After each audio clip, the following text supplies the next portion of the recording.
there's no magic, there's no tricks, there's no shots that are anything other than the reality of the movie you're watching. And so it just took us a while to sort of like make sure we were writing that concept baked into every scene, so you didn't need the visual tricks. It was all based on the concept of every scene, all pivoted around, you know, her perception of herself and then that sort of tension with how the world was actually seeing her. Amy was the best person to play Renee, not only because she's like the funniest woman working in show business, but also because the one thing we wanted for this character was, and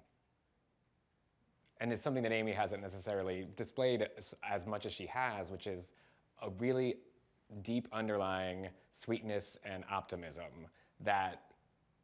really the character needs to work, because you don't want her coming off as mean and you don't want her coming off as snide when she starts to feel herself as very attractive. It all needs to come from a very positive,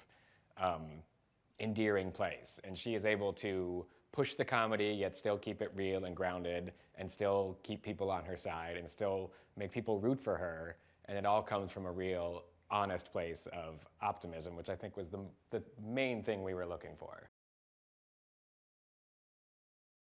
Fearless, which is so much fun when you have a movie, a comedy that revolves around one person. She is fearless, and she will go for these scenes in a way without ego and vanity, in a way that is, I don't think you could get the same kind of comedy and the same kind of emotion with someone who is worried about how they look or how they're coming off or how they're, you know, she is just absolutely fearless. I feel like it's a movie that works on many different levels, and obviously it's going to be funny when Amy's a lead, but the places she goes as an actress and the emotions that she's able to reach and the sort of just the depth of feeling that she gets to in this performance is really amazing, and I feel like it's going to resonate with a lot of different people. And it's a movie that like we wrote to be funny, but we also wrote for a reason, because it says something, and it's, you know, I think it's a message that a lot of people can relate to.